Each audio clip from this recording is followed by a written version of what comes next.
মা বোনদের রমজানের যে রোজাগুলো ভাঙতি হয়েছে সেগুলো না রেখে সরাসরি শাওয়ালের 6 রোজা রাখা যাবে কিনা, নাকি আগে কাজা রোজা শেষ করা বাধ্যতামূলক? যেহেতু হাদিসের ভাষ্যটা এরকম, মান সামা রমাদান সুম্মা আতবাউ সিত্তাম মিন শাওয়াল, যে রমজানের রোজা রাখলো এরপরে শাওয়ালের 6টা রোজা রাখলো, হাদিসের ভাষ্যটা লক্ষ্য করলে বোঝা যায় যে রমজান রোজা রেখে আগে শেষ করা দরকার, এরপরে শাওয়ালের রোজা। অতএব মা বোনরা হোক আর পুরুষরা হোক, সবার জন্য একই কথা প্রযোজ্য। রমজানে কোনো কাজা রোজা থাকলে আগে কাজাগুলো রেখে তারপরে শাওয়ালের রোজা রাখা উত্তম।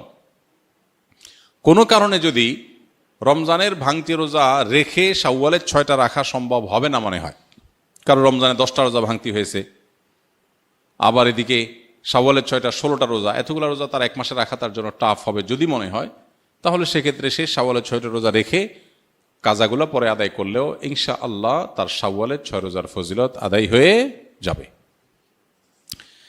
শাওয়ালের 6 রোজা কি ঈদের পরদিনই শুরু করতে হবে, নাকি পুরো মাসের যে কোনো দিন রাখলে হবে? এই রোজাগুলো কি টানা রাখতে হবে নাকি বিরতি দিয়ে? এটা আমরা ইতিপূর্বে বলে ফেলেছি, শাওয়ালের 6 রোজা ঈদের পরপরই রাখতে হবে এমন কোনো বাধ্যবাধকতা নেই। তবে অনেকের জন্য সহজ হয় ঈদের পরপর রেখে ফেলতে পারলে, যাতে করে রোজার অভ্যাসটা থাকে এর মধ্যে রেখে ফেলতে পারে, পরে আর রাখা হয় না, তারা আগে রেখে ফেলবে।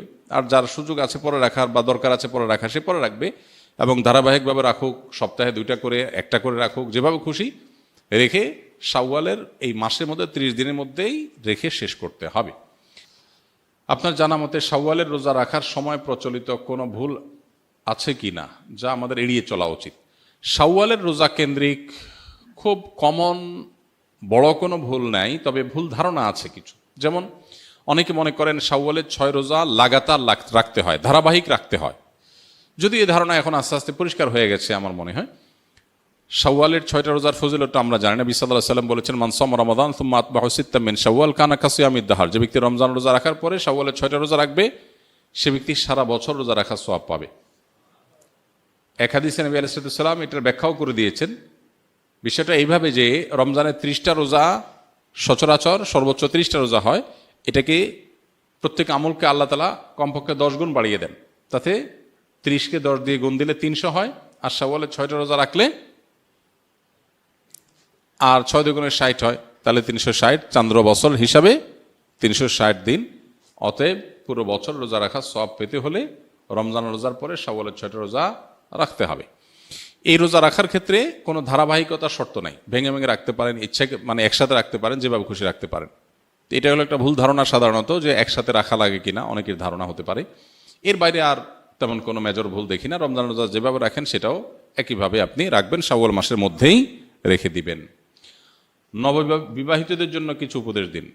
যারা সদ্য বিবাহিত তাদের উদ্দেশ্যে আমার উপদেশ সবসময় থাকে, তারা স্ত্রীর কথা মেনে চলবেন, ব্যাস এটাই উপদেশ। আপনারা হেসে উড়াই দিলেন জিনিসটা, সিরিয়াস উপদেশ। আমি কোনো বিয়ে পড়ালে সাধারণত আমি নতুন জামাইকে বলি, বাবা সুখে থাকতে চাইলে বইয়ের হাতে বায়াত হয়ে মুরিদ হয়ে তার কথা মতো চলবা, ব্যাস শেষ। এটাই হলো পারিবারিক সুখ শান্তির মূল মন্ত্র। আমরা এর আগে কোথায় যেন বলেছিলাম যে আমাদের অফিসে যত মানুষ পারিবারিক দ্বন্দ্ব কলহ নিয়ে আসে, এগুলো নিয়ে যারা ওলামা একরাম যারা এগুলো সমাধান করেন, তাদের এক লাইনে কনক্লুশন হলো যে যত কেস তারা এই পর্যন্ত ডিল করেছেন, এই সব কেসের সামারি হলো, যেই ঘরে অনেক সময় আমাদের ওখানে স্বামী স্ত্রী আসে, দুজনের মধ্যে দ্বন্দ্ব থাকে, এগুলো মিটাবার চেষ্টা করে আলেমরা,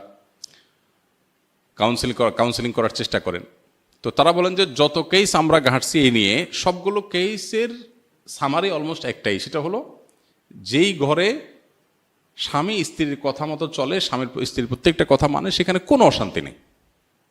অশান্তিটাই হলো সেখানে যেখানে কথা শোনা হয় না, ব্যাস। এই জন্য নবদম্পতি যারা আছেন তাদের উভয়েরই এটা আমল করা উচিত। বিশেষ করে ছেলেদের একটু বেশি আমল করতে হয় আর কি, মেয়েদের একটু কম, তো মেয়েদেরও করা দরকার। আর স্বামী হোক আর স্ত্রী হোক, যিনি জীবন সঙ্গীর কথা যত বেশি শোনার চেষ্টা করবেন, আল্লাহর নির্দেশে বাইরে বললে সেটা না, আল্লাহর নির্দেশের মধ্যে থেকে যত বেশি শোনার চেষ্টা করবেন, তিনি আল্লাহর কাছে তত প্রিয় পাত্র হবেন, মুত্তাকি হিসাবে তত ভালো মুত্তাকি হইতে পারবেন। দাম্পত্য জীবনে আপনার সঙ্গীর সাথে সদাচরণ করা, এটা তো আল্লাহর নির্দেশ। আল্লাহ বলেছেন ওয়া আশিরুহুন্না বিল মারুফ, তোমরা পুরুষরা যারা আছো তোমাদের স্ত্রীদের সাথে সংসার করবে সুন্দরভাবে। একই কথা স্ত্রীদের জন্য প্রযোজ্য। অনেক স্ত্রী আছেন যে স্বামীকে সারাদিন জ্বালাতন করেন, অহেতুক কষ্ট দেন, ছোটোখাটো বিষয় নিয়ে বাড়াবাড়ি করেন। তো এখানে স্বামী স্ত্রী উভয়ের জন্য প্রযোজ্য যে নিজের সঙ্গীকে কত বেশি সন্তুষ্ট রাখা যায়। এখন সঙ্গীকে সন্তুষ্ট রাখতে গিয়ে বাবা মা নারাজ হয়ে যাচ্ছে কিনা, ভাই বোন নারাজ হয়ে যাচ্ছে কিনা, সেগুলো একটা ব্যাপার। তো এই জন্য ব্যালেন্স করাটা খুব গুরুত্বপূর্ণ। এই ব্যালেন্স করার জন্য কোরআন এবং হাদিসের জ্ঞান অর্জন করে কার কোনটা হক, কার কোনটা কর্তব্য, কার কোনটা অধিকার, সে জিনিসটা বোঝা এবং সেটা যথাযথভাবে আদায় করা, এটা হলো গুরুত্বপূর্ণ। আজকের বাস্তবতা, বিশেষ করে ভোগবাদী এই পৃথিবীতে আমাদের দাম্পত্য জীবনের সুখ নাই। ম্যাক্সিমাম মানুষের দাম্পত্য জীবনের সুখ নাই। বেশিরভাগ মানুষ সুখের অভিনয় করে। হ্যাঁ, সোশ্যাল মিডিয়াতে ফেসবুকে ছবি দেন বইয়ের, মানে কি তাদের মধ্যে মিল, এগুলার এজহার, এগুলার প্রকাশ সোশ্যাল মিডিয়া করান। আসলে বাসায় সারাদিন চুলাচুলি হয়, কিন্তু বাহিরে নাটক করেন কিসের? সুখের। ম্যাক্সিমাম মানুষই অবস্থা, মেজরিটি মানুষের মধ্যে দেখবেন যে সুখের অভিনয় করেন, আসলে সুখে নাই।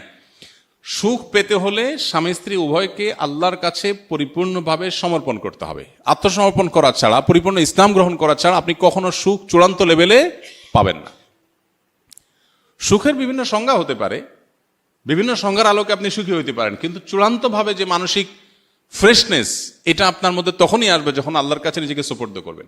আল্লাহর কাছে সুপর্দ করলে লাভ কি হয় দেখেন। স্ত্রীর কথা কষ্ট পেয়েছেন, স্বামীর কথা কষ্ট পেয়েছেন, আপনি সবর করবেন, কারণ সবর করলে আল্লাহ কি দিবেন? বিনিময় দিবেন। আপনি এই কষ্টটাকেও আপনার একটা অর্জনের উপায় হিসাবে গ্রহণ করবেন। ব্যাস, এখানেই আপনার জন্য বিশাল বড় কি আছে? অপরচুনিটি আছে। তো এই জন্য আমরা যথাসম্ভব সর্বোচ্চ চেষ্টা করবো ইনশাআল্লাহ বিইذনিল্লাহ দাম্পত্য জীবনে সবর এখতিয়ার করার। যে যত বেশি সবর করবে দাম্পত্য সঙ্গীর মধ্যে সে আল্লাহর কাছে তত বেশি প্রিয় হবে, যে যত বেশি সবর করতে পারবে। ভোগবাদী এই দুনিয়াতে আমরা বেশিরভাগ মানুষই অনেক বেশি অসহনশীল। সবাই আমরা অধিকার সচেতন।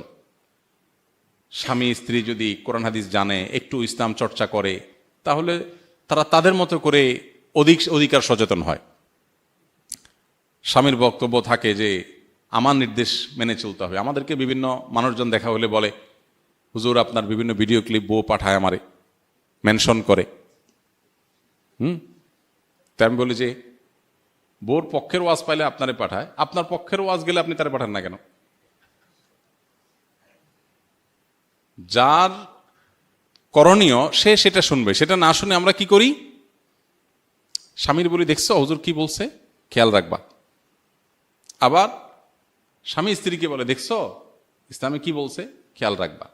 আমারটা আমি খেয়াল রাখবো, তারটা সে খেয়াল রাখবে। এটা হওয়া উচিত। সেটা না হয় আমরা দুনিয়ার সবার করণীয় ঠিক করি, নিজেরটার বেলায় ঠিক নাই। আমি আমারটা সঠিকভাবে আদায় করব, সে যদি না করে সে আল্লাহর কাছে বুঝবে, শেষ। তো এই জন্য দিন চর্চা, পরিপূর্ণভাবে ইসলামের কাছে আত্মসমর্পণ করা, এটা ছাড়া কখনো দাম্পত্য সুখ চূড়ান্ত লেভেলে পাওয়া সম্ভব না। আল্লাহ তাআলা আমাদেরকে সবর এবং শুকর করার তৌফিক দান করুন। দাম্পত্য জীবনে সুখের জন্য সবর এবং শুকর, এটা নির্বিকল্প। যা পেয়েছি আল্লাহ শুকর, এর চেয়ে খারাপ হতে পারতো। আর যেটুকু হয়েছে এটার জন্য কি করা? সবর করা। সাদকাতুল ফিতর কি শুধু আটা বা খেজুর দিয়েই হয়? দিয়েছি। এটার উত্তর আমরা রমজানে যে গুনাহগারগুলো ছেড়েছিলাম, শয়তান মুক্ত হওয়ার পর সেগুলো থেকে বাঁচার উপায় কি? রমজানে যে সমস্ত গুনাহগুলো আমাদের দ্বারা হয়ে গেছে, সেগুলো রমজান পরবর্তী জীবনে আমরা কিভাবে ছাড়ব, এটার জবাব আজকে আমরা বলেছি পুরো আলোচনাতে। মূলত রমজান মাসে রোজার মাধ্যমে যে আমাদেরকে আল্লাহ তাআলা তাকওয়া চর্চা করতে বলেছেন বা মুত্তাকি হতে বলেছেন, রোজার এই বার্তাটা গ্রহণ করা, রোজার এই মর্মটাকে উপলব্ধি করা, এটা যদি আমরা করতে পারি তাহলে রমজান পরবর্তী জীবনে ইনশাআল্লাহ তাকওয়া চর্চা করা আমাদের জন্য সহজ হবে। আর যদি রোজার মানে শুধুমাত্র সাহারি ইফতার মনে করি আর তাকওয়া চর্চার বিষয়টা না বুঝি, তাহলে সেক্ষেত্রে রমজান পরবর্তী জীবনে আসলে এর কোনো প্রভাব পড়বে না।